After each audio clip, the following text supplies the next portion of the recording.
catalyst for responsibility, the next competency. And whether you're watching on Tuesday afternoon, or maybe you're watching Wednesday or Thursday, or perhaps you're in your pajamas or in your robe.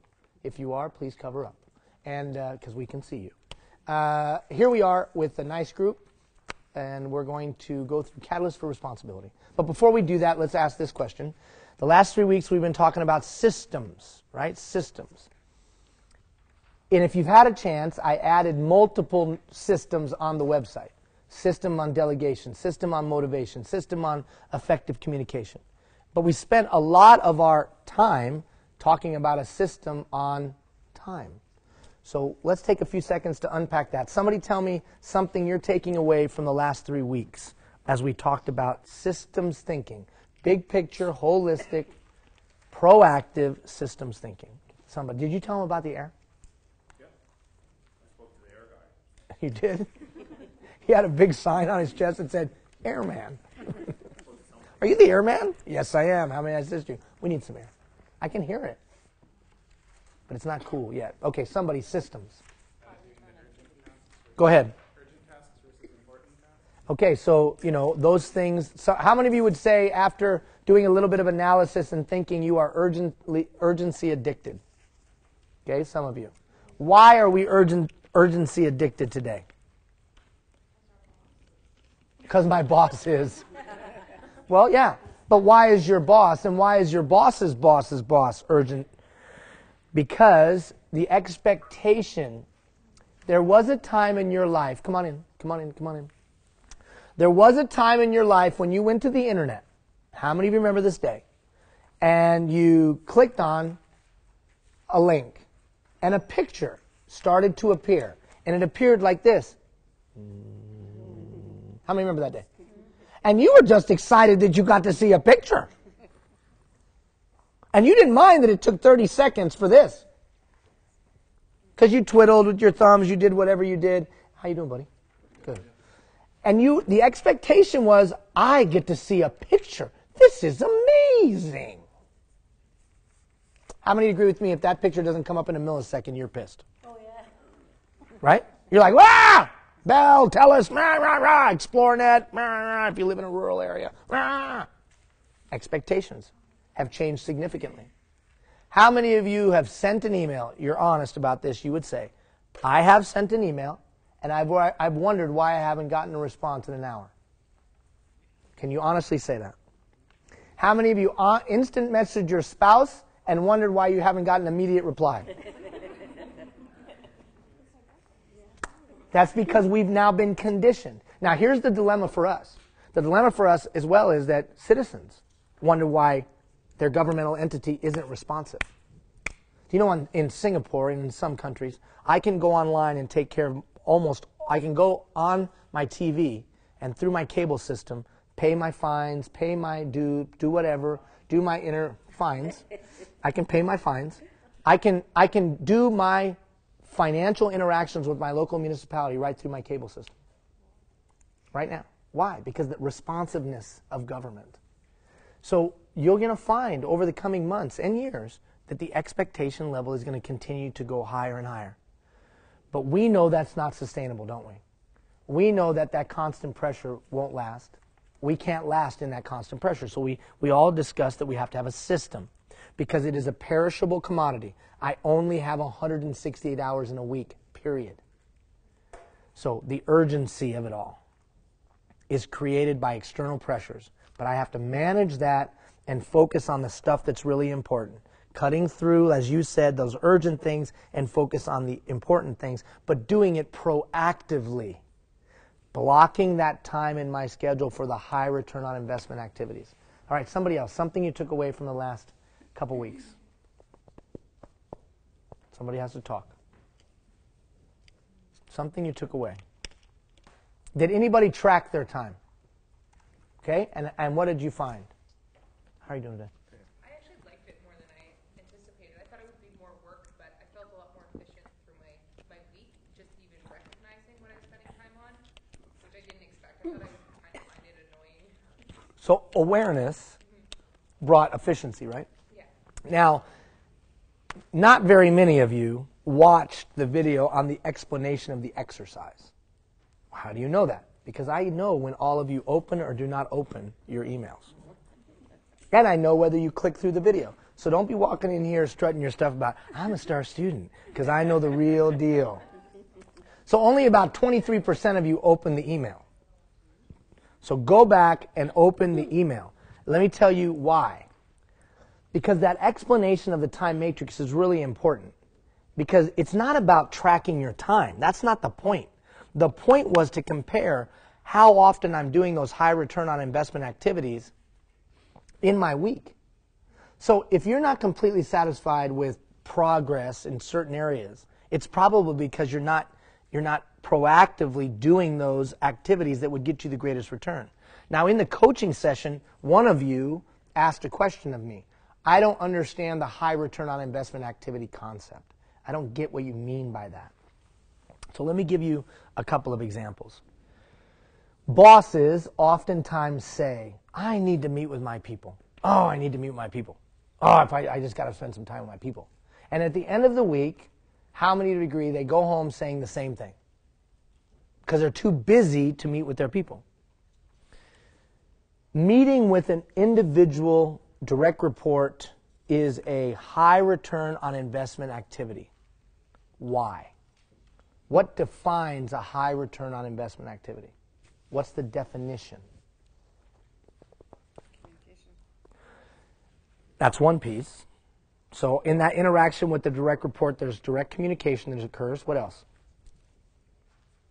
Clarification of expectations occurs? Yeah. Yes. Checking for the performance standard occurs? Yes. Building of morale? Building of trust? Yes. Answering any questions or identifying any problems before they come a mushroom cloud? Yes. So in a half hour with an employee, I can get 7 things done. So it's looking for those activities that the time that I spend in it, I can get multiple things done.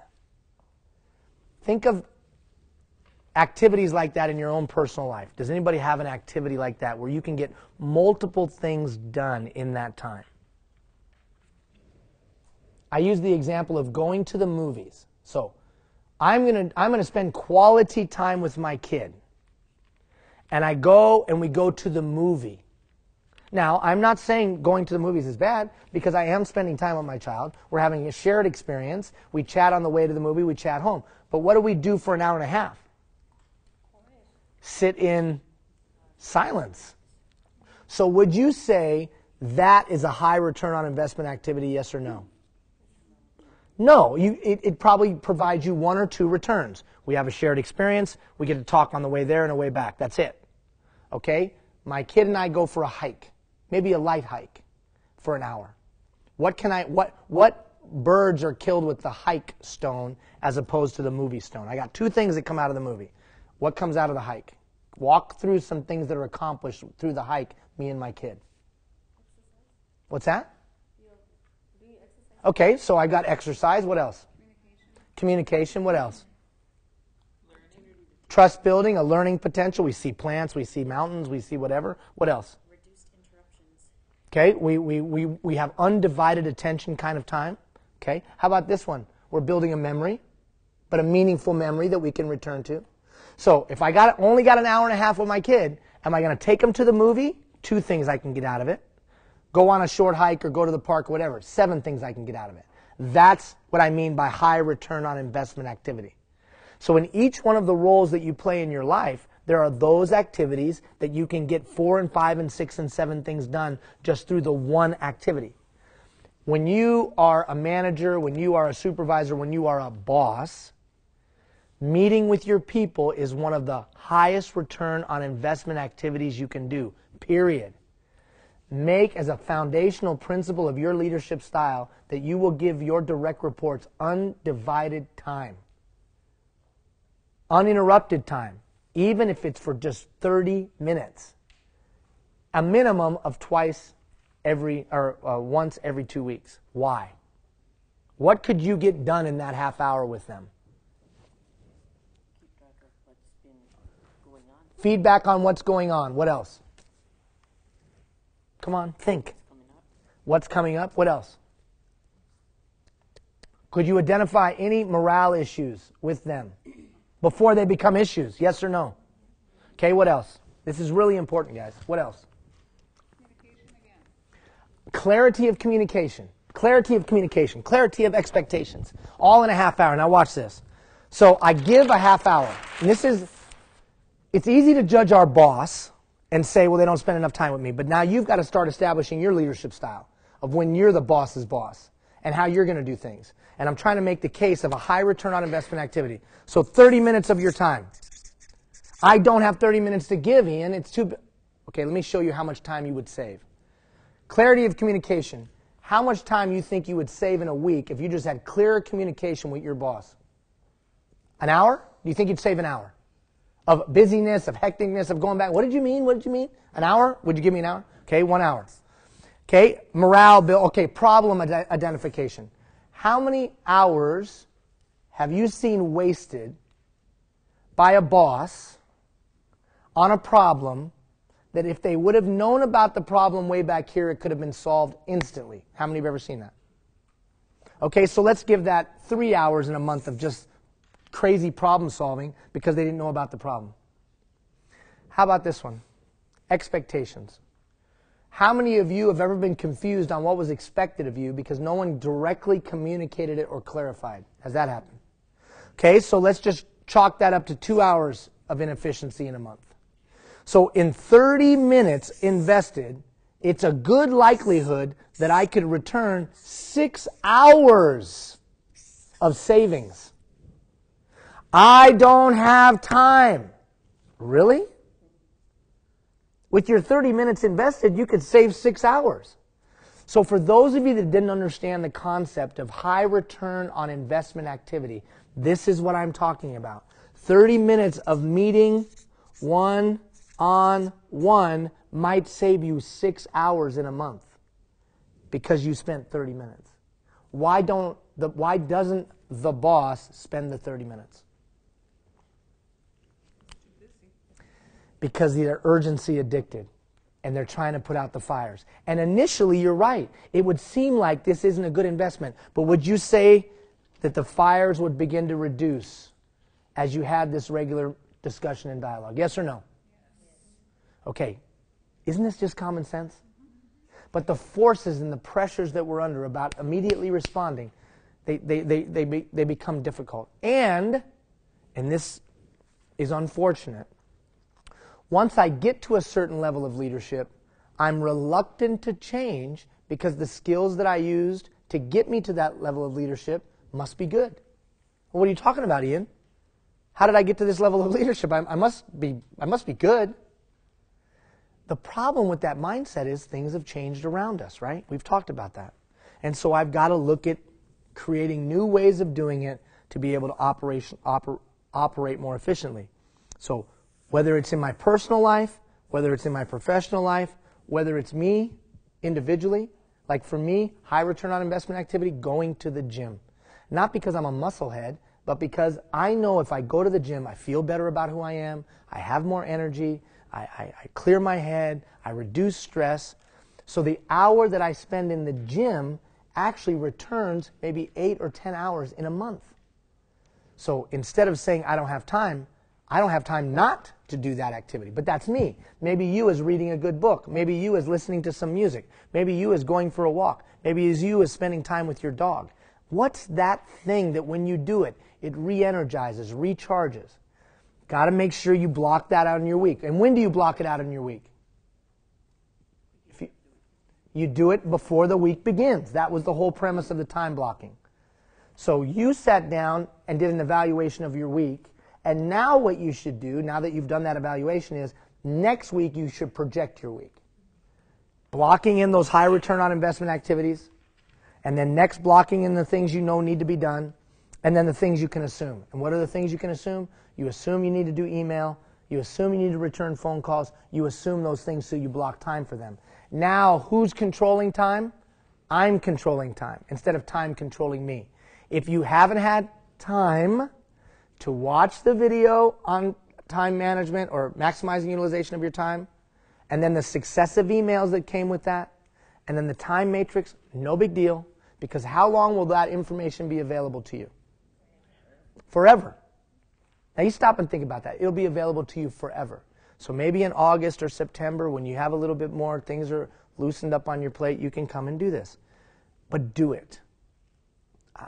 I cannot overemphasize the importance of us being able to manage or maximize the utilization of our time in today's day and age. It is critical to our parenting. It is critical to our being a good spouse, a good loved one, and it is critical to our own mental health because of all of the pressures we talked about a moment ago.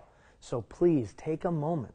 I don't want you to burn out. I don't want you to become cynical. I don't want you to be one of those jaded, crusty people that has quit but stayed in the workplace. How many of you know somebody like that? They've quit but stayed in the workplace. I don't want any of you to become that. And so by having a good tool or system to utilize your time, you reduce the likelihood of becoming that burned out person. Okay. So what are we going to talk about next? So for the next 3 weeks, the next competency is catalyst for responsibility. What does that mean? In today's day and age, a title will not get you to move. Me just walking in with a title doesn't get you to snap to anymore. How many of you agree with that? People just aren't impressed with titles anymore. Not only are they not impressed with titles, they're not impressed with anything except trust and respect. So in some white space free of charge, write this. I need to get people's permission to lead them. I need to get people's permission to lead them. I need to get people's permission to lead them. And it is hot. I need to get people's permission to lead them. What does that mean? What do you think that means? I need to get people's permission to lead them. What's that? Okay, I need to get people's buy-in. Absolutely. What else does it mean? I need to get people's permission to lead them. Well, think about your own self. Who will you let lead you? Not someone you trust. Not will you come to work. How many of you know you're coming to work because you got bills to pay? You're coming to work because you got food to buy. You're coming to work because you got kids. You're coming to work. So you'll come to work, but if you were honest with me, how many of you would openly say that there's been days that you've worked like this? Mm-hmm. Now, there's other days when you work like this. And a lot of times it's based on who your direct leader is. Is that right or wrong? It is. So if you want to be a great leader today or someday, I would strongly encourage you to thoughtfully consider, have my people given me permission to lead them? Here's the other funny thing. When there's a void of leadership in a group, we'll give permission to be led by some goofballs. How many of you ever watched a group you've worked with give authority to a goofball who doesn't have a title as a supervisor, but we're letting them run the show? Have you ever seen that? And you're looking at the rest of the group going, why are we following this goofball? Well, because they say things that we all want to say, or they stand up for their rights, or whatever. And so we look over and go, fine, nobody else is leading, we'll follow this rockhead. Have you ever seen that? We gave them permission to speak on our behalf. We gave them permission to say things and do things on our behalf. We gave them permission. When you are in a leadership role, and whether that's formal or informal, you must ask yourself, are people giving me permission to lead them? So I got to take you on a little bit of a historical journey, like Archimedes again. So I was wondering about how come there's some employees that do a great job no matter who supervises them? They just come to work, they do a great job. A monkey could supervise them and they'd do a great job. And then there's other employees that can't seem to do a great job no matter who leads them. What is that ingredient? Pride. What's that? Pride. Okay, somebody said pride. Okay, that's good. I'll give you $5 later because you're on track. So I would say they have a sense of responsibility. And whether that's because they have pride or they have some sense of responsibility. How many of you have ever watched a person walk by a problem? How many of you know other people that they don't walk by any problems? If they see a problem, they try to solve it or correct it. A sense of responsibility. Well, I evaluated in the circumstances that I had gone through, I thought, is there a way that I could actually create a sense of responsibility? Is there actually a way I could create a sense of pride? not wait for it to walk in the door and be lucky enough to have employees that had it before I got there, or I hired it. Could I grow it? And then I started looking for historical precedents, because I saw this in communities as well. How many of you have ever been to a neighborhood and everybody takes care of their yard? Like the whole neighborhood, everybody takes care of their yard. And then you go to another neighborhood and nobody takes care of their yard. You go to another part of town and everybody takes care of their kids. And then you go to another part of town and nobody takes care of your kids. Have any of you seen that? Of their kids, I'm sorry. And I looked at that and I was like, gosh, in the workplace, there's certain people that just kind of own it, and there's others that don't. Communities are the same way. You can have a whole community that nobody owns anything, nobody takes care of anything, nobody does anything, people are apathetic, and then you have a whole community where they all own it, they all take ownership, and they all are responsible. Dang, what is the story here? So, this historical journey started with my exploration of a guy named Pericles. Does anybody know who Pericles is? Who's Pericles? So Pericles was a leader. But unlike a president or a prime minister, Pericles in the community that he led didn't have supreme authority. He was actually one of 10. So there was 9 other leaders just like him. And in this community that Pericles led, he had no political machine. It was not like today. There's no big money behind him. There was no powers behind him. It was 10 people that ran the town. The name of the town? Athens. Athens. And they say that when Pericles was running Athens, it was probably the greatest city in the history of mankind. From that 30 years of his reign came democracy. From that 30 years of his reign came arts and culture that we know today. From that 30 years of his reign come much of Western society and what it is. The way of thinking and the culture all came from Athens. Now, I'm not saying it's good or bad, right or wrong. I'm just saying much of what you experience in North America or Western Europe comes directly from that time. And it was a true democracy. Did you know that the decisions in Athens were made by every citizen? Every citizen got to vote. Daily at the assembly, 6,000, 7,000, 8,000 people came together, debated a matter, and then voted. You talk about being inefficient today. You think Parliament's inefficient today? Holy crap. 7,000 people voting, a true democracy. So this Pericles could be voted out at any time. So not only did he not have any authority, not only did he not have any power, more than the other 9, but he could be gone. So what did he have? Well, he couldn't threaten you with death. They didn't have that capability. He had to do something else. Now take that and set it right there. Now come to today. Employees look at employers and basically say this: you're lucky to have me. I'll do what I want. You don't have the same authority that you have in the past. And if you don't like the way I work, I'll go find another job. How many agree with me? That's many people's mindset in Fort McMurray, yes or no? It's kind of like Athens was. Different circumstances, but kind of the same. Today, we look at leaders and say, prove to us that you're worthy of our allegiance. Prove to us you're worthy of us letting you lead us. To an extent, same in Athens. Athens and Pericles had to find a way to get the best from people. Now, how do I know that they did? Well, first of all, one of the greatest cities in the history of mankind. But in a very practical sense, has anybody ever heard of the term marathon? Have you ever heard of marathon? What's a marathon? It's a race. And how far is it? It's in miles. How many miles is it? Anybody know? It's 26.2 miles. Why is it 26.2 miles, and why is it called a marathon? Anybody know this story? Who can tell me the story? Can you tell us the story? Sure. Okay, go ahead. Talk loud. Message had to be relayed. Runner did the run to the town of Marathon. So there was a battle, and it wasn't really a town, it was a plain or a field. There was an invading force, the greatest military force in the history of mankind up until that point, that was invading Greece, or what is now known as Greece.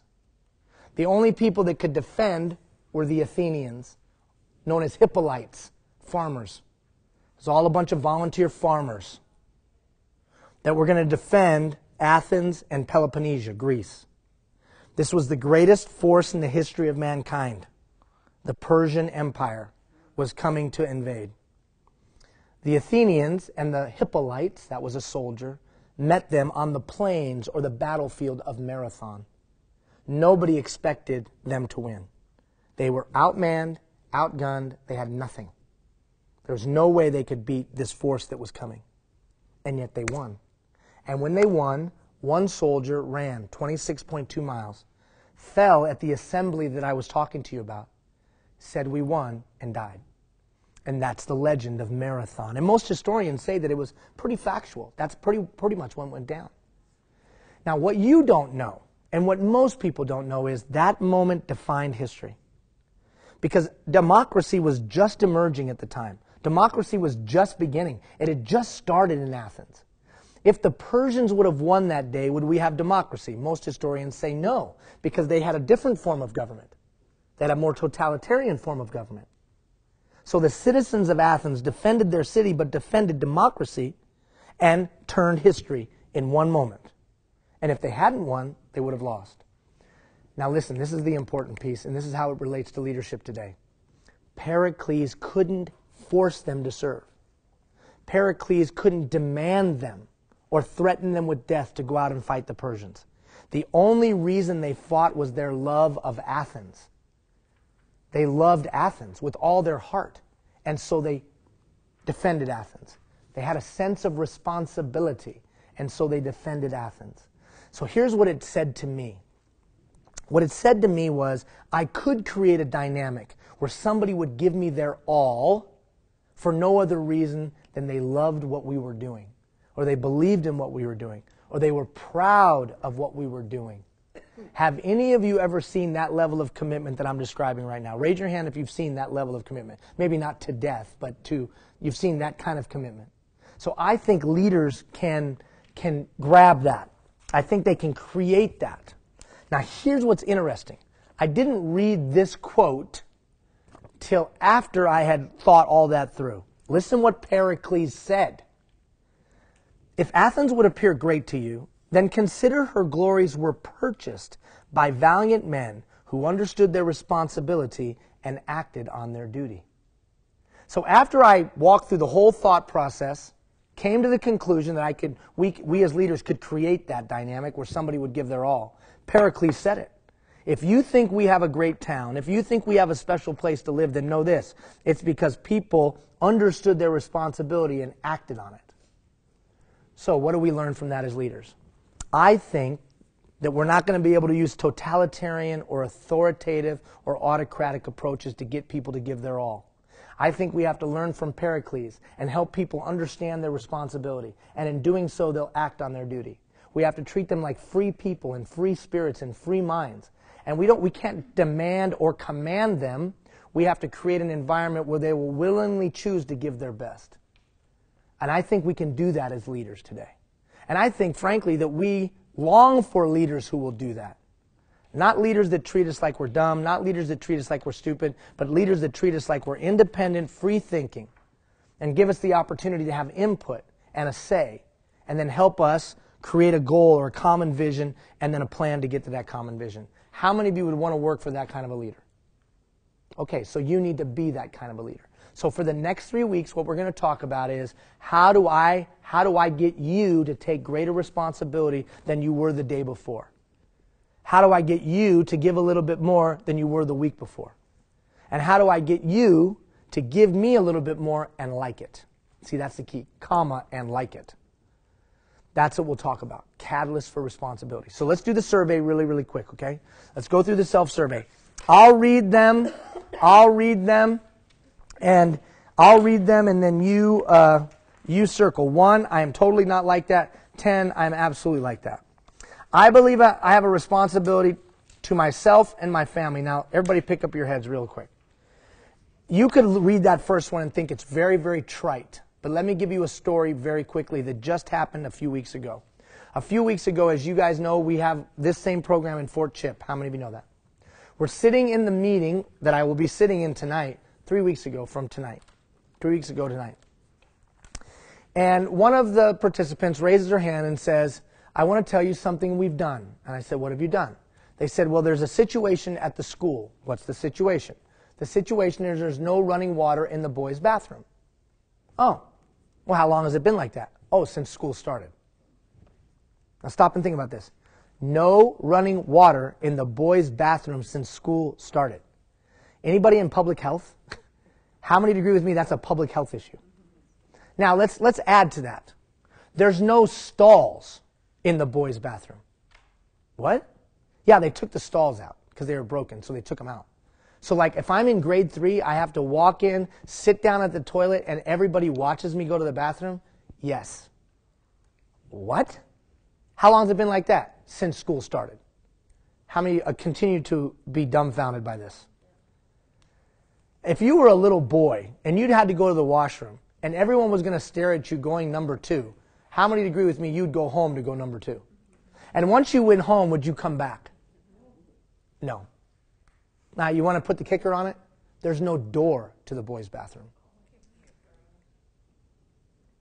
How many say completely unacceptable?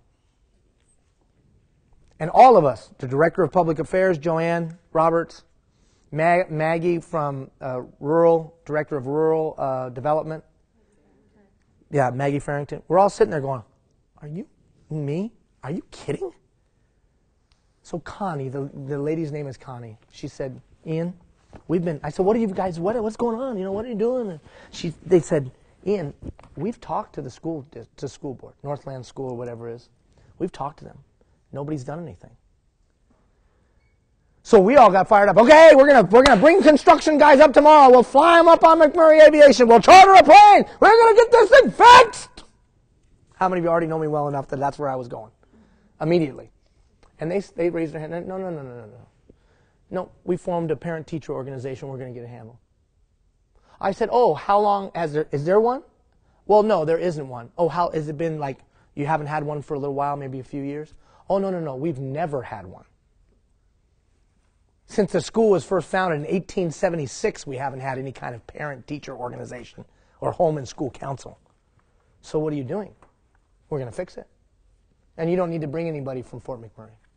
We've got enough tradespeople in town. We got a plumber. We got this. We got that. We'll get it fixed. And we're not going to wait for the regional municipality or the school board or anybody else to get it fixed. We're going to get this thing fixed. Now, stop and think about that. Ladies, 3 moms, who weeks before, months before, have been horrified by the way the environment their kids are going to school in. Something shifted, and they said, we will handle it. What's the result of that? If you as a leader, now think with a leader's mindset, what's the result of those 3 moms saying, we will handle it? What's that? Action. And what kind of an action do you think it will probably be? It'll be positive. It'll be sincere. They'll probably fix it because they're most closely related to it. How about this? Will it be cheaper? Probably. We're not finding people from outside. And would it probably sustain longer? Yes or no? Okay, now you as leaders, now you're a leader, you're a director, you're a manager, you're a leader. What can we learn from that lesson? What do we learn from that lesson? Come on, what do we learn? What do you learn? Take ownership. Create an environment where people will take ownership. Empower people in practical and real ways. Now, you go back and look at systems, look at the delegation video. That's how you empower somebody, by having an effective delegation process or system. How about this one? Do you think after they fix this problem, they're more likely to fix more problems? What can we learn within the workplace? So we can learn that if I can be a catalyst for responsibility, I can help him be responsible for more and more stuff and him want to. Now, this is going to sound like I'm tooting the horn of the program, but I asked Connie, why? And she said, because the program gave me the confidence and the belief that I could be responsible. Because where does responsibility begin? I acknowledge that I have the ability to respond. So that's what I mean when I say, don't walk by the first one and think it's trite. Because those ladies 4 months ago didn't think they had the ability to respond. They get some tools, they get some information, they get some confidence, and they say, wait a minute, I believe I have a responsibility to myself and my family. Bull crap, we're getting this thing fixed. As you look across the country, if the country is going to sustain, we need people in local communities to take greater ownership. So we must create that environment. We can learn from it in the workplace. We must create that environment. So that's a very practical and real example of how positive change is occurring just up the road because people got some tools, they got some confidence. But it began with them flipping the switch from it's somebody else's job to fix my kid's bathroom to I'm going to make sure my kid's bathroom gets fixed. That fundamental flip is what the first one's all about. Now, I know I took a little bit more time on that than we probably should have, but it's important not to walk by that. Do you really believe you have a responsibility? Do you believe that your department's a direct reflection of you? Do you believe that the town's a direct reflection of you? Do you believe the province is a direct reflection of you? Do you believe the country's a direct reflection of you? Well, Ian, that's way too much pressure. Well, maybe not the whole world, but at least your corner of it. Imagine if 75,000 citizens took that kind of ownership. Not possible. Really? Athens. It was possible because the majority of Athenians had that mindset. Okay, next one. I believe I have a responsibility to my coworkers and organization. I'm not going to just read these randomly. You circle, you take the test. I believe that I have knowledge, experience, and skills to act on my responsibility. I actively value and seek diverse viewpoints and perspectives. I encourage others to contribute to their workplace and community. In other words, what does that mean? That means that I'm not negative. That means I'm not an impediment in my department. That means I'm not out there backstabbing and bickering and arguing, which is an impediment to people taking responsibility. I'm a positive force. I define issues as opportunities. I am receptive to change and foster receptiveness in others. I can work within a team. I take ownership in the task given to me. I understand excellence and take pride in achieving it. I believe my work is a reflection of me. I actively support and celebrate others for their hard work. So when somebody gets recognized for hard work, do you make some kind of snide comment under your breath? Or do you celebrate them? Oh, yeah, that's because their boss is from the same town in Newfoundland. That's why they get all that recognition. How many say that's pretty accurate?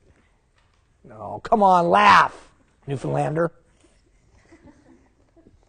Isn't it funny we never say Labradorian, though?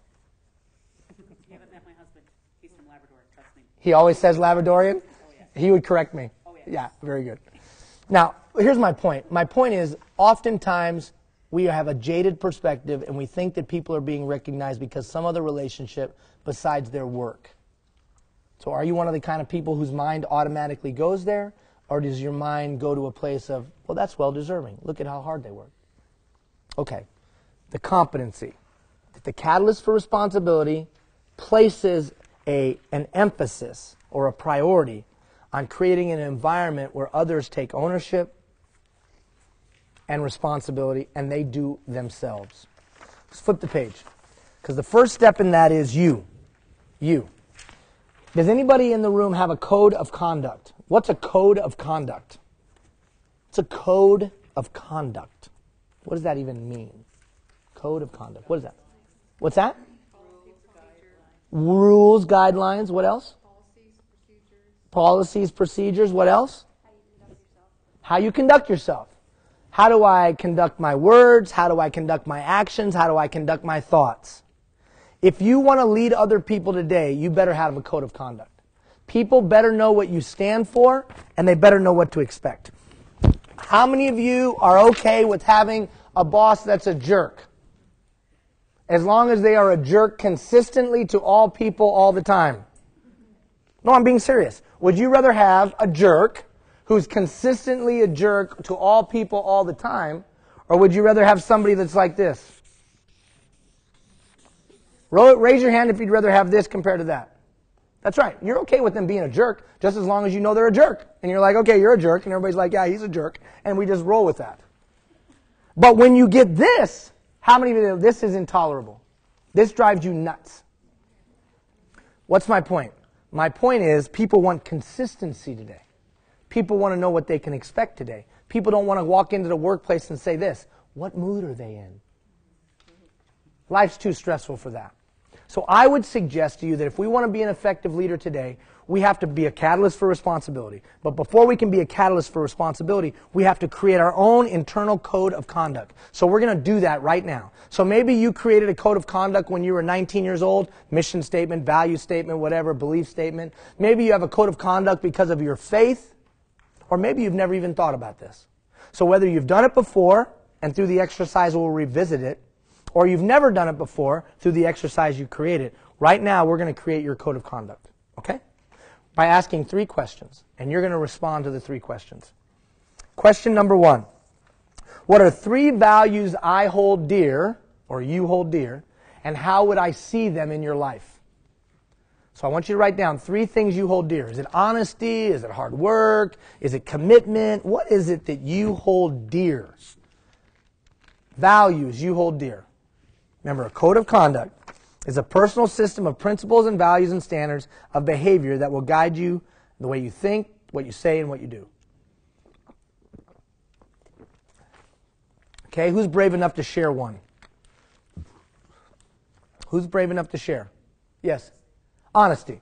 Now, here's the tough part, and can I beat up on you a little bit? Thank you. She says honesty, but the key isn't what she says. The key is what she... What's authenticity? How many of you... There's a lot of talk of authenticity. What's that? Being real. Let me expand on that. To me, authenticity is this. Here's what I say I am, and more times than not, it's what I do. If you hear me say what I am, and more times than not, that's what you experience, you'll find me to be authentic. That's the simple definition. Notice I didn't say you had to do it all the time, just more times than not. So tell me some ways. What was your name again? Jenna? Shelley, sorry. Where the hell did I get Jenna? Anyways, I am an old man. Shelley, give me some ways that I would see honesty from you. How would I see honesty? And pan on her because I'm walking over here. How would I see honesty? You hold it as a value, but how would I see it? I'm getting a stool. What would I see in your daily activity that would show me that honesty is a deep-held value for you? Being truthful. Okay. When was the last time that you exhibited that value? Where in a situation where you said, you know what, my value is honesty, so I'm going to have to be honest. This morning. Okay. If it has to do with your spouse, don't tell us. Can you share what it was? I guess it was just a family member. So there was and you gave it to them. Okay. All right, so in that specific instance, what she said she was, she walked out. Now, how many of you know a leader? So I'm going to take your example, jump into a leadership. How many of you ever worked for a leader that said openly, I value honesty? And then there was times that you knew that they held back the truth from you. Would you find them to be authentic, yes or no? Would you be likely to trust them, yes or no? So it's not enough for me to say as a leader, I value honesty. I better be able to show that. Okay? Somebody else, a value that you hold dear. Yes? Respect and acknowledgement of others. Okay, respect and acknowledgement of others. How would I see that in you? Where would I see that manifest itself? By saying good morning, how you doing today, glad you're here, Mm-hmm. missed you, Okay. you know, just How about this one? recognizing them. Have you ever walked down a hallway in a hotel, in your workplace, and a human being passed you, and neither one of you acknowledged each other? Has anybody ever had that happen? Like 2 human beings walk by each other and pretend like they don't see each other. I don't see you. Don't make eye contact. I have no idea. We've all seen that. Well, you wouldn't do that, you're saying. I would. Okay. Now let's play that out in a leadership. Many times we have managers and leaders say, I value my people. but I don't involve them in any decisions. I value my people, but I never ask their opinion. I value my people, but we never involve them in planning processes. Would you say there's a gap between what they say they value and what they do? So here's the tough part about this. It's not enough to write down this value. The comma or the and, how would I see that in your day, is critical. Because the follower or your peer, if you want to expand your sphere of influence, the peer or the follower only cares about what you do. That's why that gray box is there. See that gray box? We often tend to judge ourselves and our intentions, and we judge others on what? Actions. I don't know if I've shared this story with you, but a number of months ago when I was coming to Fort McMurray, after I landed, I got a phone call from my wife. Did I tell you guys this story? I got a phone call from my wife. I mean, literally right about the time I landed. As soon as my phone came on, the phone was ringing. And she says, "Hi, how are you?" And I say, "I'm good. What's up, honey?" And she said, some of the men in the room will know exactly what I'm talking about, and ladies, you've done this. "Did you change the light bulb in the garage?" And what does that automatically mean? You did not. So, of course, immediately my mind is spinning. Did I change the light bulb? Oh, I didn't change the light bulb. And before I could respond, she said, "No, you didn't." "Did you change the light bulb?" "Well, no, you didn't." And I said, "I'm sorry." She goes, "Oh, no, the story doesn't end there." And I said, "What happened?" She goes, "Well, I walked out into the garage. And because there was no light, I bumped into your rusty bike that I've been telling you for 3 years to throw in the garbage." How many of you know after that came a series of all the things that I've never done that I said I would? And she said, and so now I have a huge laceration on my shin, probably needing a tetanus shot because I will probably be poisoned from that damn bike that I told you to throw away. How many of you know at this point I have put it on mute and now I'm holding the phone over here? And then appropriately saying, "I'm sorry," right? "I'm sorry," right? And I got the what for. And I said back to her, "Honey, you knew I was trying to run out the door. I was late for the flight because of ... D. And you knew traffic was going to be bad. I had every intention in the world of changing that light bulb."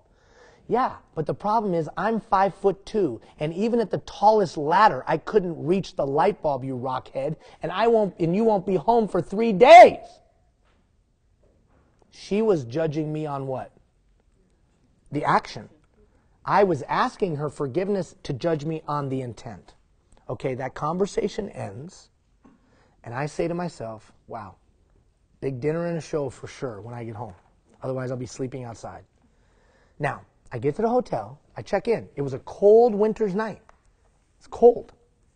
The heater in my hotel room is broken. It is like freezing. It's like an ice box in my hotel room. Call the front desk. "Hi, it's Mr. Hill, blah, blah, blah, room whatever. Can you send an engineer up, fix my..." "Oh, yeah, we'll get an engineer up there right away." 2 hours later. "Hello, I got to go to bed. It's a freaking ice box in here. Get an engineer." "Well, Mr. Hill, we've been very, very busy. It's been very demanding tonight. We've got a lot of problems with the electrical. We'll get somebody up there as soon as I..." And how many of you know I went off? I got to go to bed. I was judging her on what? I was judging the front desk clerk and the hotel staff based on their... Just literally minutes before that, I was asking someone to do what? Judge me on my intention. That dynamic goes on every day. So for you, when you're establishing these values, you've got to establish a high standard for yourself. Stop judging yourself on your intentions. Stop forgiving yourself based on intention, because no one else in the dynamic is judging you on that. No one else in the dynamic is giving you a pass.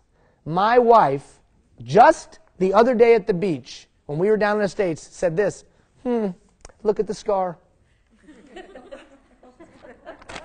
Seriously. She was like, "Look at the scar." Now, you and I both know she cut that on her leg when she was 18 years old, shaving her leg. But forever, that'll be the scar she got on the rusty bike when I didn't change. Ian, it sounds like you two need therapy. Well, probably we do. We probably need therapy. But I love you, honey. She watches all the archives, right? She said that to me the other day. She's like, "Stop talking about me. All these people in Fort McMurray think I'm a bitch. Don't do that anymore." I said, "Well, No, I didn't say that. Okay, so just remember that when you're setting these standards, try to reduce as much gap as you can between what you say and what you do. And you can't base that on intention. You can only base that on action. Next one. What are 3 things your coworkers can absolutely expect from you? 3 things your coworkers can absolutely expect from you. Now, while you're writing these down, let me give you some examples. Can your coworkers absolutely expect you to make a flippant remark when it's completely inappropriate? Can your coworkers absolutely expect you to be a day late on a deadline? Can your coworkers absolutely expect from you to be 5 minutes late for the meeting? Now, I'm talking about reality now, right? If I sat down with your coworkers over at Prime Social Kitchen or over at the brewery or over at wherever, and we were having a beer, and I was asking them about you, what would be the things they would list of absolutely guarantee? How many of you agree that's a tough one, right? If I was talking to your spouse, what would absolutely guarantee? If you talk to Gina, what would absolutely guarantee? If you talk to my kids, absolutely guarantee. So what are those 3 things people can absolutely guarantee? Or maybe rephrase, what do you want them to be able to absolutely guarantee from you? Who's brave enough to share? Something that people can absolutely guarantee from you. Who's brave enough to share one? Sarcastic humor. Sarcastic, we can absolutely guarantee that from you? Very good. Well, at least you're honest. Very nice. Okay, somebody else. Something that, in a positive light, something that people can absolutely guarantee from you. Dependability. Okay, and what does that look like? How would I see it? How would you see it? I show up every day for work on time. I can't remember the last time I called in sick. Okay, so you're going to be on time, you're going to be at work, and how about deadlines? Deadlines, yeah, I can meet deadlines. If someone needs help, I'm there to assist them. Okay, so for her, she's established that as an absolute you can guarantee from. Why do you think I'm encouraging you to think these things through proactively? Why do you think I'm trying to get you to project what you will be? You can expect this from me. Why? Character. It's the development of character. Why else? Why else? Come on, think. What's that? Develop your catalyst of Okay, so here's the drill. This person right here is probably hasn't put any thought into what they're going to be, what they're going to stand for, what others can expect from them. If I really want to be a successful leader, I've put some forethought into it. And hopefully I've put it into things I know I can deliver. Like if you're not much of a people person, then don't say, they can always guarantee a kind word and a good pep talk from me. Well, no, they can't. You hate talking to people. So don't guarantee in your own mind, I know I can do this, stuff that's outside of your personality. Make sure it's stuff that's in the groove of your personality. Like I would never say what you just said. Because my personality is not, I do miss deadlines. I am forgetful. So I would never come forward and say, you can absolutely guarantee that I'll always be on time. Because you probably absolutely guarantee I won't be. Because that's just not who I am. But you know what? You can absolutely guarantee if there's a fight to be fought, I'll be there right with you. You can absolutely guarantee a loyalty, the day is long. Once we've built a bond, and like if one of you ever call me and say, hey Ian, I went through that leadership boot camp program and da-da-da-da-da-da, and you remind me who you were, I'll do anything I can to help you. That's just, I can guarantee that. That's something I know I can do. Have you ever stayed at a hotel that made a whole bunch of promises and they never delivered? Did you go back to that hotel, yes or no? So as a leader, don't be the hotel that set an expectation that was unrealistic. But Disney, 9 times out of 10, does Disney give you what they told you they were going to give you, yes or no? Almost every, and that's why you pay way more money than you should. You go to Six Flags, it's like 100 times cheaper. But you know what? They're not as consistent. They're not as authentic. This stuff seems silly, but literally companies spend billions of dollars trying to make sure that they tell you what they are and then they do it. They try to convince you what you can expect and then deliver. Have you ever eaten at McDonald's on the other part of the world? Anybody ever eaten at a McDonald's somewhere else? Another part of the world might be the States or another part of Canada. Have any of you? And guess what? The quarter pounder is a quarter pounder. The Big Mac, although it is not big anymore, I don't know, it got really, really small. The Big Mac has gotten very small. I don't know if you noticed that. But is it consistent? It's consistent. 9 times out of 10, what you think you're going to get, you get. Where you get upset is when you won't get it. So I'm encouraging you to proactively project. This is what people can expect from me. It's what I know I can deliver 9 times out of 10. So this is what I'll hang my hat on. Finally, 3 things that you will not tolerate. Write those down. What are 3 things that you will not tolerate? 3 things that you will not tolerate. Rudeness, somebody said. Okay, what else? Disrespect. Gossip. Bullying. Now, what's the first thing I have to do with these 3 things I will not tolerate? What's that? Not do it yourself. Yeah, I got to check to make sure I'm not doing it. How many of you swore on your heart that you would not become your parent? How many of you swore that? And how many of you can honestly say you have become your parent in one shape or form? Now, what's funny about that is you swore, listen now, you swore you would not tolerate that. And then you wake up one day and you're like, holy crap, I've become my dad. Or holy crap, I've become my mom. So it's funny, we cannot, I will not tolerate. And then we see ourselves doing that.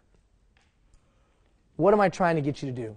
I'm trying to get you to close the say-do gap. The say-do gap. I'm trying to get you to close it. Are you going to be able to completely close it? Yes or no? Probably not. Probably not. You're humans. You make mistakes. It's just more times than not. More days than not, more weeks than not, more months than not, be this and this. So what you say is what you do, that there's no gap. Companies that do this for you, you spend money with. Leaders that do this for you, you give them your loyalty and allegiance. Communities that do this for you, you never move away. Countries that do this for you, you'll sacrifice your life. That's it right there, man. Pericles somehow did this. Leaders that you've known in your own professional experience have somehow done it. Where did it start? They said what they were going to be, and they did it consistently. They said what they would not tolerate, and they did it consistently. And they clearly identified what you can expect from them, and they did it consistently. So whether it's a community, whether it's a nation, whether it's a company, or whether it's an individual, there's something to this. This is what I stand for. This is how you will see it. And that little piece at the end, that little parenthetic, and this is how you'll see it, is very important. Don't tell me you're honest unless I can see it. Like I had a big discussion with the managers earlier. Open door policy. I have an open door policy. That is the dumbest thing I've ever heard in my life. That's stupid. And I offended some people in the last meeting. Oh, I can't believe that, Ian. You would ever offend anyone? That's amazing. Really? Yeah. Because I said that open door policy is naive at best, irresponsible at worst. Now let me explain what I mean by that. Sitting in your office and waiting for someone to tell you what's going on, how many would say, that sounds ineffective? I have an open door policy. Someone will come in and tell me all the problems. Now the spirit of that is this. The spirit is, I will be open and receptive to what you want to say. But if I really believe that, would I get up out of my office and go meet with people, yes or no? If I really believe that, would I have one-on-one meetings with people to try to hear their opinions and ideas, yes or no? If I really believed it, would I have anonymous ways that people could tell us what's going on, yes or no? In other words, a survey, a suggestion box, yes or no? I would. So, in my opinion, just I have an open door policy is not an effective listening strategy. All the things that I just described are. So if I care about you as an employee, I'll solicit your opinion. I'll solicit your ideas. I'll involve you in the planning process. That will show my level of that I care about the employees.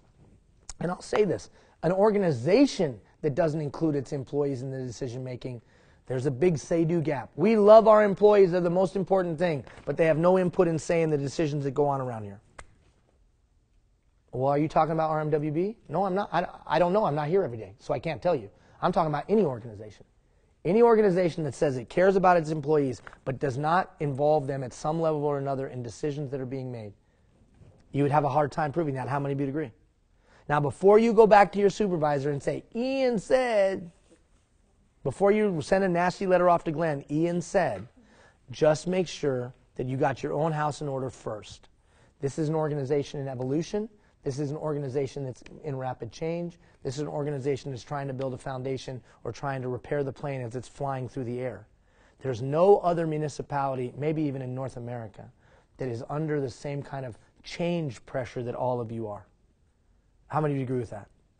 Because you're building a city, and you're trying to do what would normally take in 20 years. You're trying to do it in 3 and 4. You don't have the luxury. How many 125,000 people are going to move into this community they project over the next 10 years? How many know that's so far off the charts it's not even trackable? Most towns don't grow that rapidly, yes or no? No, they don't. They don't grow that rapidly. So you're under some unusual pressures. But I would say this. You got to take this and make it tangible and real. And here's the craziest thing about all of it. If you'll do that, you can lead and not have a title. You can become a person of significant influence without having a title. All right, turn the page. Now, I'm going to take this. Well, no, we'll do this. Well, we'll take this out of order. Turn to the page that says buy-in. So if I'm going to be a catalyst for responsibility, I got to figure out how to get people to buy in. How many of you ever thought about that? Well, how come nobody buys in? What's about buy-in? How do we get people to buy in? It's all about buy-in. Come on, we got to get people to buy in. No one's going to buy into this. Buy in. Let's use a very tangible and real example. How many of you remember a few weeks, months ago, when they had the whole expropriation downtown thing go down? Chuckle, chuckle, chuckle, look at the floor. I just hit a nerve. So how many of you remember that? Big council meeting that lasted 2 o'clock in the morning, so on and so forth. Would you agree with me there was some pushback on buy-in? Yeah. Has anybody, big time, yeah. Has anybody ever implemented something or seen somebody implement something in a department and the employees didn't buy in? What happened? So we talked about it, community, council meeting, whole uproar, people in arms, lack of buy-in. Tell me what it looks like when it happens in a department. New software package or a new policy. What's the lack of buy-in look like? It doesn't go anywhere. What else? Low morale. What else? Resistance. How about this? How about negative forces start to get more influence? And they say this, well, what do you think about what's going on? Well, I don't know. I mean, I kind of understand, but, well, don't you think it's unfair? Well, yeah, now that you put it that way, I guess it is kind of unfair. Well, don't you think we should do something about it? Yeah, we should do something about it. And the normal, reasonable person turns into like this hellion. Have you ever seen that happen? Just with a few kind of like, well, what do you think? Well, don't you think? Well, what do you know? Well, don't you think? Don't you know they're treating you like dirt? Yeah. Follow me. The lack of a buy-in plan creates a void of information, a void of leadership. That allows negative influences to step in and fill the void, create discontent, stir up you know what, and the next thing you know, a ship that was kind of moving along just fine turned into a shipwreck, all because the leader didn't have a plan to gain buy-in. How many of you have come into a situation after that train wreck or after that shipwreck and dealt with the residue of a poor buy-in plan? Yeah. And how long does it take to get rid of that residue? Could be years. So you as emerging leaders, you as aspiring leaders, you're never going to make that mistake. Or at least you're going to try to mitigate that risk as much as possible. Because you're going to have a formula for buy-in. So I wanted to go and find out as much as I could about this thing called buy-in. Let me go figure out the secrets, the ingredients to buy-in. And this is what I came to find. I came to the research of a guy named Dr. Ludwig at the University of Texas down in the States. And Dr. Ludwig said that there was three key elements or ingredients to buy-in. And that before any leader or any person formal or informal leader, wanted to execute something new, wanted to implement something new, wanted to do something different, they should ask themselves the buy-in question before they ever began and be able to answer at least 2 of them in the affirmative. In other words, if you can't answer 2 of the 3 questions in yes, don't do it till you can, because you're just going to have a mess, a train wreck, a shipwreck. So what's number 1? The number 1 ingredient to buy-in, relevance. Relevance. Is it relevant to the stakeholders? What do you think I mean by relevant? What's that? So before I begin, I say to myself, how am I going to explain to this nice lady why it's important to her? Not get into it and try to make it up as I'm going along. But before I begin, how are we going to make sure that all of those admin assistants across RMWB understand that this is relevant and important to them? Or how are we going to make sure all those guys that work at the water treatment plant understand the relevance of this new policy? Or how are we going to explain to those citizens in that neighborhood that what we're doing is relevant to them? Why do people not show up for public meetings? Why do they not show up? Because it's not relevant until you tell them you're closing their school and busing their kids 45 minutes in the dark. And how many of you know everybody shows up to that public meeting? Because it was relevant. So all I'm trying to get you to do is understand the importance of relevance and then proactively be thinking about how am I going to explain the relevance. Otherwise, when you come in with the new software package to roll out in that department, they're all going to go like this. This is going to be so much more work for me. This sucks. And you can guarantee I'm not happy about this. And then it becomes a struggle because no one explained to them in the long run how it'll save them on time and energy and effort. They just told them, you will do this. And immediately you're going to get attitudinal barrier. Right? Pericles had to explain to the Athenians why it was important. He didn't just come in like the people in Sparta and say, you will do it through fear of death. He had to educate. If Athens would appear great to you, then consider that her glories were purchased by valiant men who understood. Let me explain the relevance so you understand and I'm more likely to get your best. Number 2. Number 2, impact. If you want somebody to buy in, you will explain the impact of their action or their lack thereof. I might have to explain to you, young lady, how it would impact you negatively if we don't do this thing. I might have to explain to you how it could impact you positively. Now, how many of you remember the 4 communication styles? Anybody remember? Anybody remember what they were? There was 4 kind of communicators. Fact-based. Anybody remember the other? Belief-based, emotional, and what was the last one? Value-based. Now here's the funny thing. The funny thing is that when I go to explain to that stakeholder group, that group of employees, that group of citizens, the group of kids, whoever, I better make sure that I explain the impact through each one of the communication styles, right? Because I'm not going to get buy-in. I'm not going to get buy-in if I just go in and say, now we've got to do this because this is the right thing to do, guys. Can't you see? Don't you know? We're going to help those kids. And you're like, this is the stupidest thing I've ever heard. Because you're a fact-based communicator. I was trying to get you with emotion, and all you want to know is how much money it's going to save.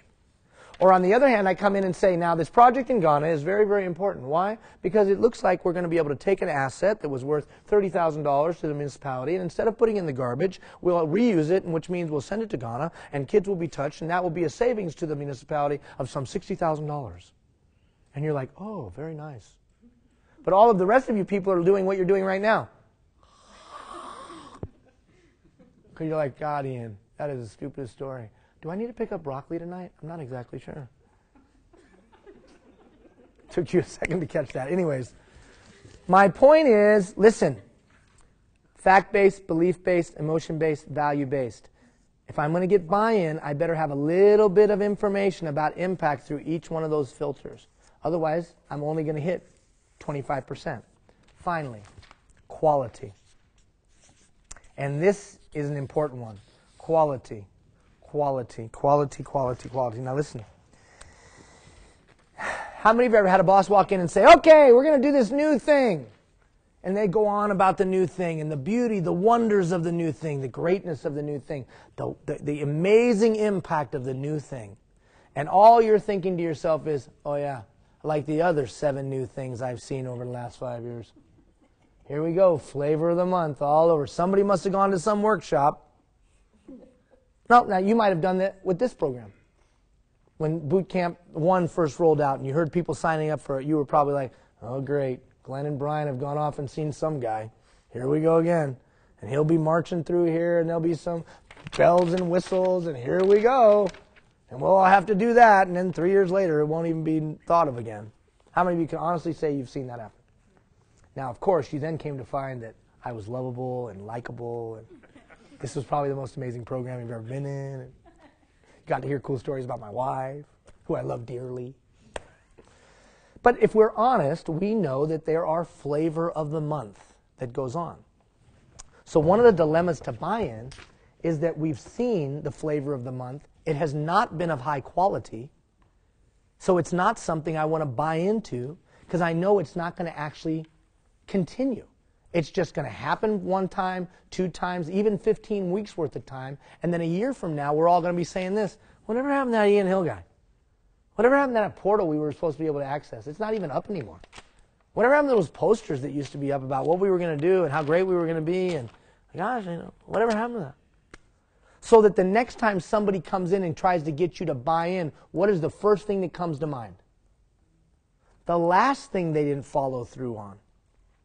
So what I mean by quality is this. Before you roll something out, you have to have a courageous conversation with yourself and the other leaders or the other informal leaders of what's everyone's opinion going to be? How are they going to react? Have we delivered in the past?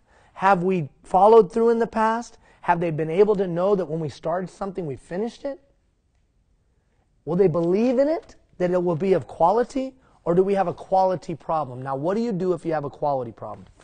What do you do if everyone would say, yeah, flavor of the month, we've seen it come before, this isn't going to be real, it'll fade away in 90 days. What do we do if we have that problem? Because would you agree we might have that problem? So what do you do if you have that problem? Who thinks they know? What's that? You prove them wrong. Okay, you prove them wrong. But let's be honest, I can't prove them wrong if they don't believe in it. I can't force them to buy in. This sounds like psychology and human dynamics, and it is, but it's really important to leadership that you catch this challenge. Because it is the reason why people don't buy in many, many times. So what do I have to do? What step do I have to take to overcome the challenge of not following through or poor quality implementation or poor quality programs in the past when I want someone to buy into the new program? To get their opinion up front. Okay? You can't work in a bubble and make decisions about what you're going to do or how somebody else is going to do it if you don't know what their needs assessment is. So, an excellent point. I might ask their opinions. What are some ideas that I've given you in the past that you could be gauging where their attitudes are or be gauging what their mindset is before you roll this out? What task did I give you or tool did I give you to do that? Anybody know? It involved 3 questions. It's a survey, right? I could be sending out that survey and finding out where people's hearts and minds are. Here's what I would suggest. So before you roll something out, you say, has there ever been a time where we didn't follow through? Has there ever been a time where we didn't do what we say we were going to do? Has there ever been a time when we started something but didn't finish it? And if the answer is yes, then that's the first thing you lead with. I'm glad all of you have joined me here today. We've got a new program that we're rolling out. Now I know many of you may be thinking, yeah, Ian, what about those 3 other programs that we rolled out and didn't get finished? Now immediately, if you heard me say that, what would everybody in the audience do? Would everybody go like this? Oh. Would that surprise you if a leader said that? Yes or no? And would you at least go like this? Oh, this is going to be good. Let me stop thinking about broccoli and see what this clown's going to say. So I'm being transparent right out of the gate. I'm overcoming objections before they're presented. I'm just saying what everybody in the room is thinking. We've done some things in the past that haven't worked. So I might go on something like this. Now I know that many of you would probably question whether we can do something because in the past we haven't been able to. I have clearly identified and been transparent, been straightforward and honest. And then I said this, and we have taken these corrective measures to ensure that those mistakes will not be made again. Boom, boom, boom, boom. Have I, just through that simple 3 minutes, have I increased the likelihood of buy-in, yes or no? Will I still have skeptics, yes or no? But at least the reasonable people, not the way over here whack jobs, the reasonable people will go, well, that's reasonable. He admitted mistake. He told us how the mistakes will be corrected. I'm a reasonable person. That sounds reasonable to me. I'll give it a shot. Now, if you have a toxic environment, what if I have a toxic environment? What do you mean by that, Ian? There's been so many times that people have been let down, disappointed, lied to, treated bad, that buy-in is way out of the question. Then I might have to say, and I know that there's been many times where people have been let down, lied to, la la la la la la la. So I can understand why you might not buy in. All I'm asking you to do is give me 5 minutes. And if I follow through for 5 minutes, then give me 5 more. And if I follow through for 10 minutes, then give me 10 more. And if I follow through with what I'm going to say for a day, give me a day. There have been times I know as a leader that I've had to say those exact words. I know the trust level between management and employee is fractured. I know you don't believe in us because of this, this, this, and this. And here's what I'm going to try to do to change that. This, this, this, and this. But I know that talk is cheap and you might not believe what I say. All I'm asking you is to give me the benefit of the doubt for 5 minutes. And if I do what I'm going to say for 5 minutes, give me 5 more, and 5 more, and 5 more. How many of you agree with me? Reasonable people will be okay with that. Now, there's unreasonable people out there who will not be okay with that. So I do think you can get buy-in in the most toxic environments as long as you're willing to be honest and admit things. Apologize and admit things. Relevance, impact, quality. Somebody tell me, and you just kind of think out loud, how would you practically use this little formula? Tell me how you would practically use this. The steps that you might take. Trying to get buy-in. What would be the first step you would the first step that you would take in using that formula? So you've got a new initiative, you've got a new policy, you've got a new procedure, you've got a new organizational structure, you're a leader, you've got to get people to buy into it. What would you do using those 3 keys first? What'd you do? Think now. Well, the first thing you would do is say, how are we going to prove the relevance to people? So you would literally sit in a room with others, and you would say, give me the words we're going to use, give me the diagram we're going to show, give me the facts we're going to share. How are we going to look at these people and explain the relevance of the matter? What if you can't come up with an explanation? What should you do? Don't implement the change. Because if you can't explain the relevance, then it's probably not relevant. Okay? What would I do with the second one? I would be able to factually, emotionally, and through values be able to explain the impact. I got to be able to explain to this nice lady why it's going to impact her either positively or negatively. Now, if I can't do it, what should I do? Don't go down that road. It's going to be a train wreck. So here's the other thing that it forces you to do. Would you agree it forces you to have a plan? Would agree that it forces you to have a logical plan? Would you agree it forces you to be able to explain that logical plan? So the funny thing is, just by asking these 3 questions, and somebody on the team becomes the buy-in police and doesn't let us go down roads without thinking these things through. Would you agree with me? And Glenn, I love you, brother. I love you. But I told you this at breakfast. How many agree with me? Somebody should have done this little buy-in strategy before we rolled out expropriation. Am I right or wrong? And I'm not being judgmental. I'm not being judgmental at all. I love people, and I love people enough to just say, this is what I believe. Now, I might not ever get invited back. So if you don't see me here in June, you know exactly what the hell happened. Right? But how many of you know I'm just being honest, right? Buy-in. How are people going to react when we say blank? Are we going to be able to show the impact to blank? Can we explain the relevance of blank? And then finally, a courageous conversation with ourselves amongst the group that says, okay, the last 7 times we've rolled things out, how's it gone? Has it been bumpy? Did we follow through? And what is people's perception of how we did this? Do they trust us? Do they not trust us? Do we need to say some things and reveal some things and be honest about some things in an attempt to get buy-in? What could be the result of just those simple 3 questions being asked regularly? Somebody tell me what the results might be. What's that?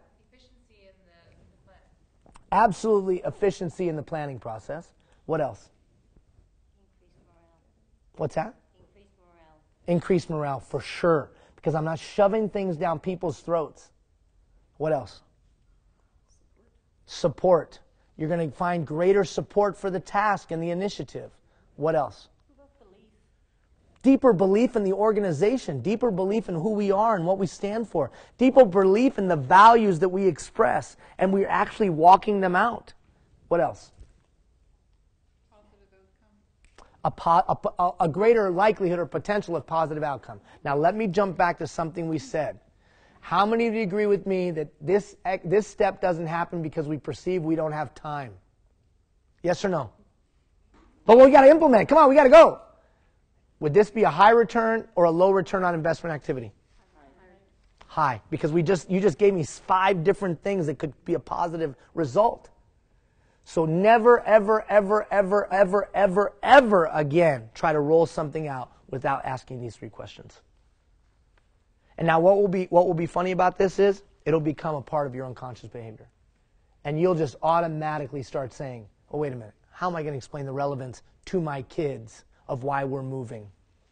How am I going to explain the relevance to my kids or my spouse of why I want to make this decision? How am I going to explain the impact to my kids? How am I going to explain, quality of the decision to my kids? Right now, I'm trying to convince my little Nadia to go to another school. She's in grade 4. How many of you know right now that is like pulling teeth? Like pulling teeth. I mean, she sent me a text this morning. Is what she said. I'm only going to read it to you because it'll make the point. I'm trying to make the point that this just isn't in work. It says, hi, Dad. I know my deadline is in 2 days because we set a deadline. But I'm not sure about it. Either Seeliger or Bordewick, 2 different schools. I can't choose. And then she has a face, the little mendicons like this. She's 9, dude. She's 9. It's hard to make a choice, I said. But it's big. It's a big choice. It's hard to make this choice. It's a big choice and a hard one.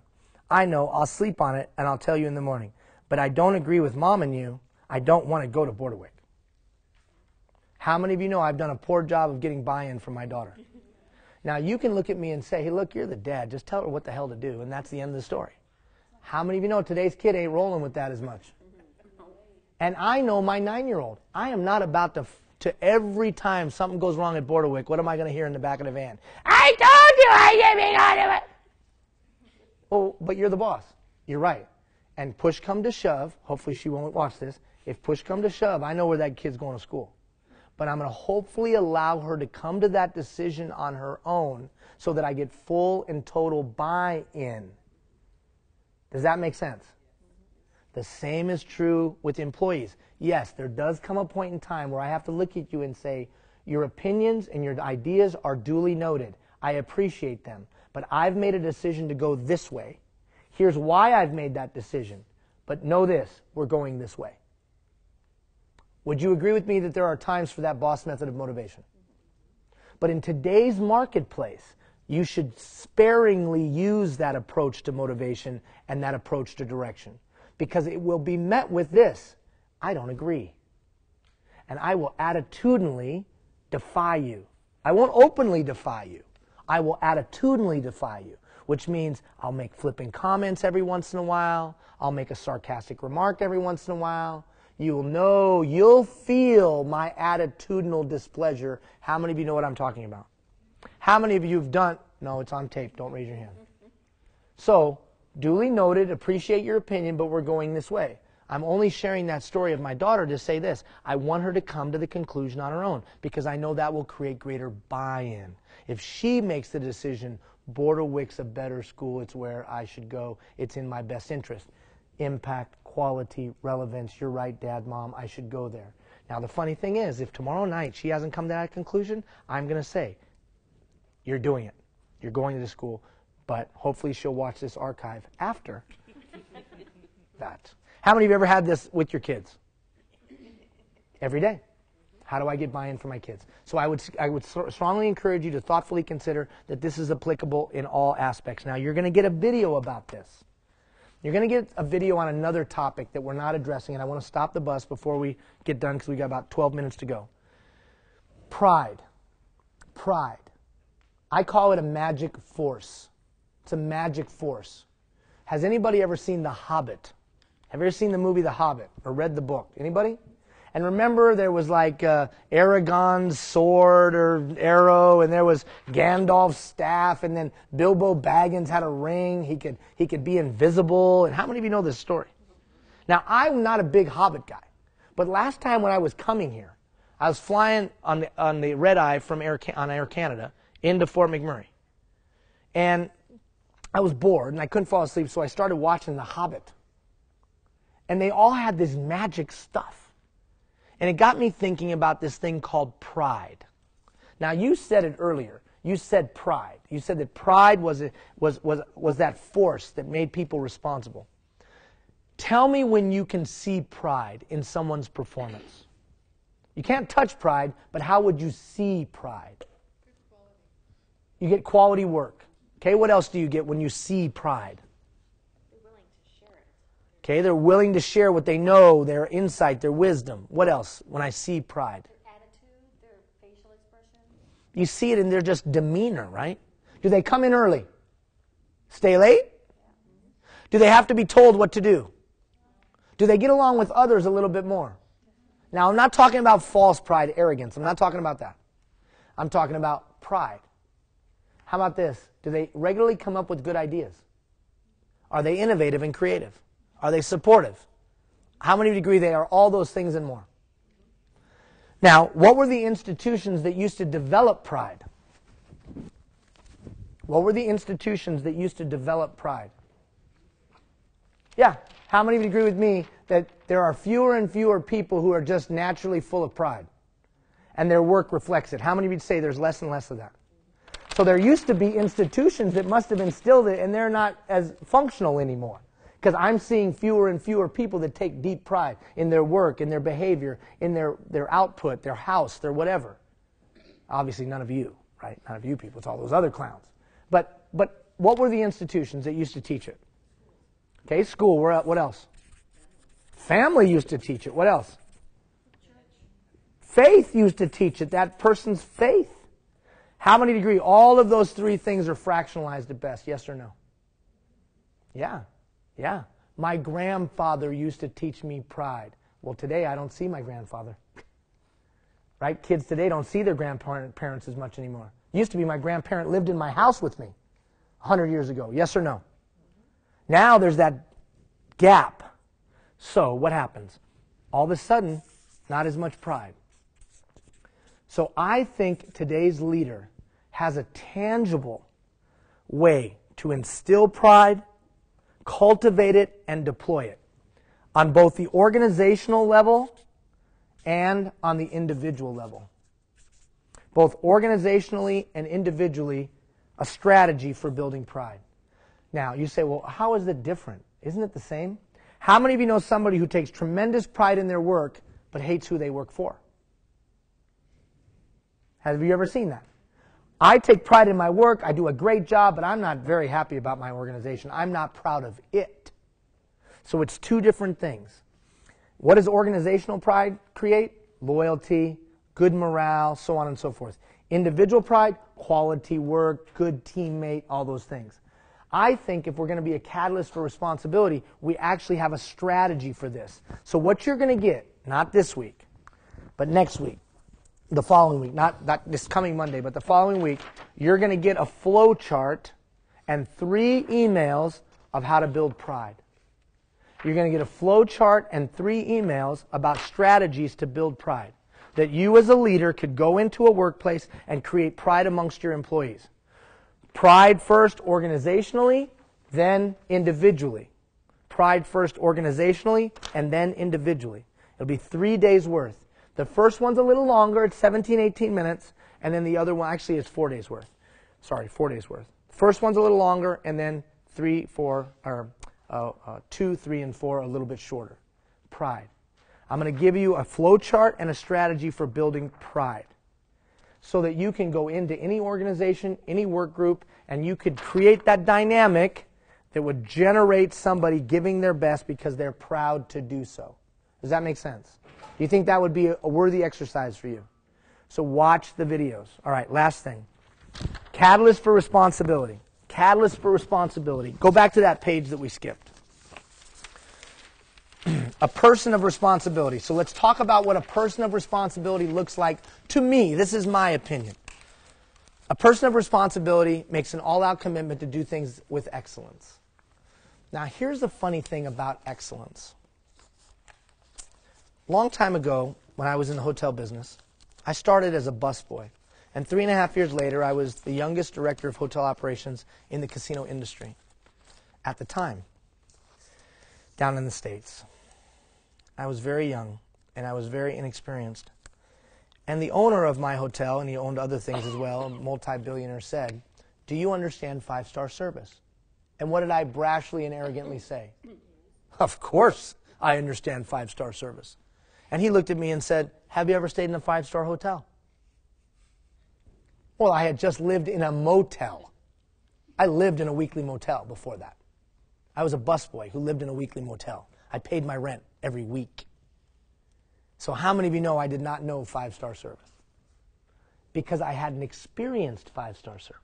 He was kind enough to take me and send me to all of the 5-star hotels in the western United States so I would experience 5-star service. So it's, when we say you do things with excellence, do you know what excellence looks like? Do you know what giving your best looks like? Do you know what quality product looks like? Now think of some coworkers, even some bosses that you've worked with, who thought something was excellent, but you looked over and went, "What?" Have you ever experienced that? They think that excellence is this, and you know excellence is not that. So you have to look introspectively within yourself and say, do I really know what excellence looks like? And do I need to seek it out if I've never experienced it? The truth was I'd never experienced 5-star service. I couldn't possibly arrogantly and brashly say, I know 5-star service. I'd never stayed in a 5-star hotel. Well, so what do I do, Ian, if I don't? You look for people and you seek out mentors and others who you know are delivering excellence regularly. And then you aspire to be like that. A person of responsibility is happy to accept accountability for their actions. What's accountability mean? What's accountability mean? Responsibility for your actions. That you stand up to the world and say, this is mine.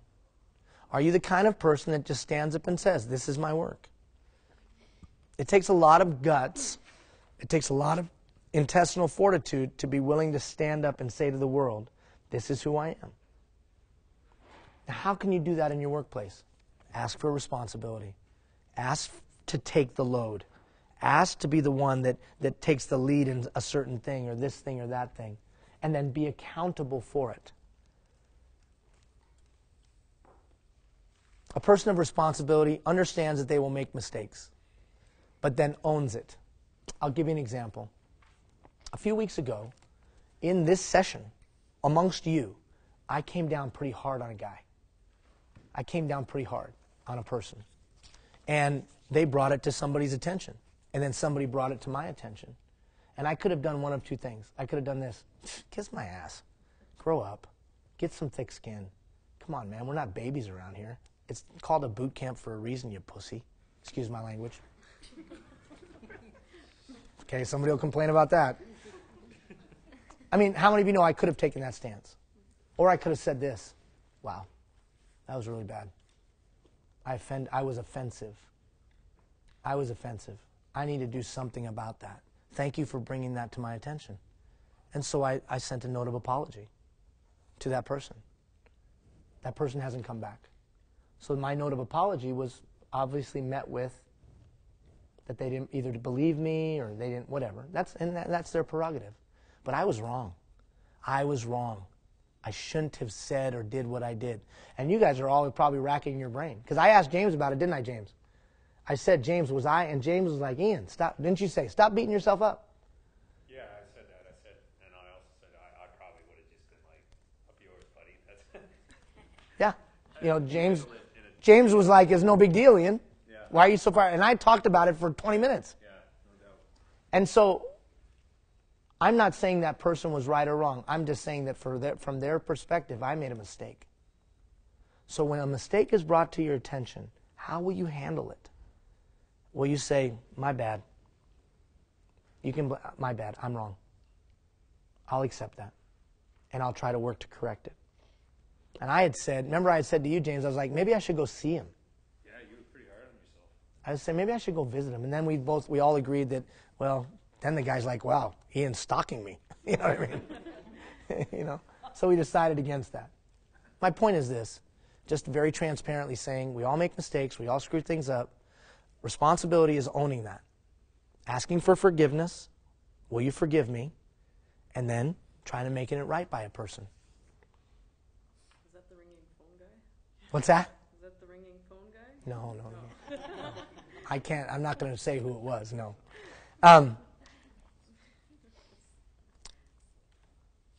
You make, and there's a word missing there, you make smart choices with your thoughts, your words, and your actions. A person of responsibility realizes this. A person of responsibility realizes that although I can say anything, that doesn't mean I should say everything. Just because I can think anything doesn't mean I should think everything. And just because I can do everything doesn't mean I should do everything.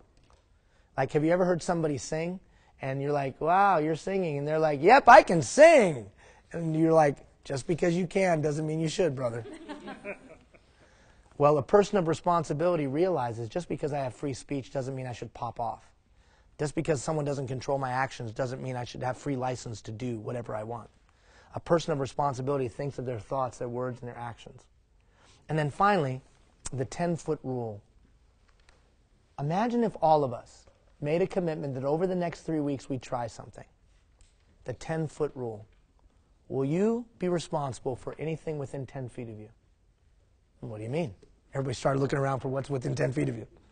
What do you mean, Ian? If it's within 10 feet, I'll own it. Trash on the ground, I'll pick it up. Problem within my 10-foot purview, I'll try to focus on it. 10-foot rule. That if it's within 10 feet of me, I'll try to do what I can to make it right, as long as it's within 10 feet of me. Are you saying that I don't have to worry about anything outside of 10 feet? Well, that's not the spirit of it.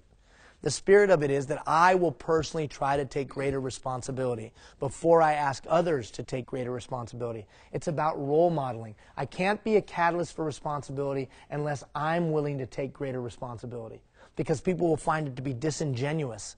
They'll find it to be a gap between say and do. They'll find that your code of conduct is not congruent with what you say. So that 10-foot rule is the ultimate, that I'm going to own within 10 feet. And that my world, my town, my neighborhood, my home, my cubicle, my workspace, my whatever, is a direct reflection of me. And that if I want to be an influence to anybody, I better take that seriously. The tough part about that is it's a heavy weight. Responsibility is a heavy weight. I'll use a very overt example. And this is more towards the men, but I think it makes the point. What if every man in Canada that had fathered a child that came from his loins, what if every man in Canada tomorrow morning took responsibility for their kid?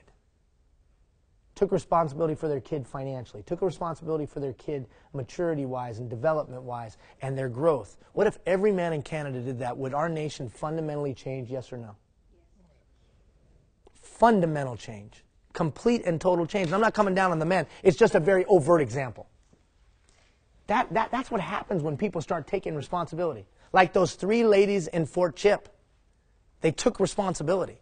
So what do you know is broken that you have just been walking by, even though it was within 10 feet of you? What do you know in a neighborhood? What do you know in the community? What do you know in your workplace? What do you know that you've just walked past and you've said, it's not my responsibility? That's someone else's responsibility and not mine. Is it about kids? Are there some kids here in this town that you know are going through crap today? Is there somebody in your own house or a family member in your chain of family? Is there a coworker that you know? Or is there a policy or procedure? What are you trying to do right now? I'm trying to be a catalyst for responsibility. This thing is starting to depress me, man. You say, what do you mean? You know, I read the homepage and you hear about deaths and tragedy and torture. People are taking kids and torturing them, locking them in closets. What the hell is going on? How many of you'd say it's dumbfounded? I mean, you're like, what? Enough? Or people are abusing seniors? Who in the hell is abusing a senior citizen? What in the world? Let alone people selling drugs right on Franklin Avenue. What the, huh? Who's going to take responsibility? Well, that's not my job. That's Glenn's job. Well, that's not my job. That's Brian's job. That's Sadir's job. That's EDSSSSSS's job. Let's come up with HR. Can it be just called HR? Listen. I'm throwing all these weird examples of you just to say this. Is there a place in your personal life or your professional life where you've abdicated your responsibility? Where you just rolled over and said, not my job? Those 3 ladies in Fort Chip, something flipped, and they said, nope, my job. Not the school board's job, not RMWB's job. My kids deserve to have water that runs. My kids deserve to be able to go to the toilet in private. My kids deserve to have the dignity of a door. And so I'm handling it. But what if all of us in the room for the next 3 weeks just picked out something? Now that leads me to the final comment. Some of you have not turned in your one thing. You haven't turned in your one thing. And that's cool. I'm good with that. But know this, you will not get a certificate of completion in the program if you don't turn in your one thing. You just won't, because you wouldn't have completed it. You'll get a certificate of participation, but you won't get a certificate of completion. I'm going to send out a note to everybody that hasn't turned in their one thing. I'm going to send that out at the next coaching session. So you've got about 10 days. You've got about 10 days to turn in your one thing. In Monday morning's email, I'll put that link in there again. Pick out your one thing. Does everybody know what I'm talking about? Yes or no? Does everybody know what I'm talking about? Yes or no? Okay, if you haven't turned out your one thing, just remember, final thought, pay attention, listen, please. The one thing exercise is a high return on investment activity. Because one, it's going to help you in a specific skill that you've picked out that hopefully is relevant and meaningful to not only you, but those around you. Secondly, it's going to teach you how to change. So the time and energy that you put into it will be transferable into other things that you want to change. 3, you'll build your self-esteem and your self-worth. 4, you'll build the trust of those around you because they'll see you improve and change. 5, you might actually create processes and systems that can enhance other activities. So just in 3 minutes or 3 seconds, I identified 5 different things that could improve for you. It's a high return on investment exercise. It is not a waste of time. It is not trite. It is the basis of this whole thing. Please pick out one thing and then take the next 6 weeks and work on it. How many of you know we are done in 5 weeks? That's it. It's over. 5 weeks. It'll all be done. No more emails on Monday morning from the Chubby Brown Man. No more goofy comments. None of that. No inappropriate things on camera. No more of that. I know. Unbelievable. Sadir's going to see that and I'm going to get in trouble. But anyway. Can't believe I even said that. It's ridiculous. Anyways, no more. So now's the time. And here's the other thing about your one thing. Right now you have support. Because you have me, if nobody else, to say, how are you doing? What's going on? How-da-da-da. You know there's an accountability partner. In 6 weeks, you're not going to have that. Or you won't have it to the same degree. Does that make sense to everyone? All right, quickly. Somebody tell me something you're taking away from today. Somebody tell me something you're taking away from today. Judge others on their actions, not their intentions. Okay? Start judging yourself on your actions. Because oftentimes we judge others on their actions and ourselves on our intentions. All right? Somebody else. Tell me something you're taking away. What's that? 10-foot rule. 10-foot rule. Imagine if every citizen of Fort McMurray applied the 10-foot rule. And imagine if every man took ownership of the children they fathered. Powerful. Okay, somebody else, something you're taking away. Plan for buy-in. Plan for buy-in. You have to plan for it before it begins. And as she said and others said, the residual impact is significant. The positive unintended consequences are significant. Forces us to have a better plan, increases morale, creates a trust amongst workers and management. All of that, high return on investment activity when I try to get buy-in. Somebody else, something you're taking away from today. How do I create pride? Now, we didn't go into it very much today. We just laid it out there, teased it, if you will. But not this coming Monday, but the following Monday, 4 days of it. Pride. Now, I might make it Monday, but so stay tuned. It might be Monday, might be the following Monday. I think it might be this Monday now that I think about it because the coaching session is in that other Monday. So, pride. How could I actually intentionally create it, not just hope it walks in the door? Because how many of you know in today's hiring process, we just hope it walks in the door instead of actually creating it in people? All right, anybody else? Something you learned from today? Really be who you think you are. What's that? Really be who you think you are. Yeah. You think you're honest. Yeah, be who you say or claim to be in tangible and real ways, because that's true authenticity. And we in society are desperate to find authentic people. And if you want to be a person of influence, just be what you say you are more times than not. And people will follow you. They'll allow you to lead them. They'll give you the permission to do so. Listen to this final thought and then we're out. You are important. The work that you do is important. You touch, all of you in this room, cumulatively, touch every citizen from cradle to grave. If someone hasn't told you lately, it is noble and honorable to work in the public sector. Plato said that there was no greater life lived than that committed to public service. And he was not talking about volunteerism, because there was no volunteerism back then. He was talking about people like you that choose to work for the governmental entity in their area. And in today's day and age, when people are bashing public servants, I just want you to walk out that one guy, his wife, and his family appreciate what you do. And the time and the energy and the effort, the pride and the commitment to excellence that you exhibit on a daily basis. I know it makes a significant difference in people's lives. So if someone hasn't told you that lately, and you don't listen to anything else the Chubby Brown Man said today, listen to that. You're important, and we thank you for your hard work, okay? See you later.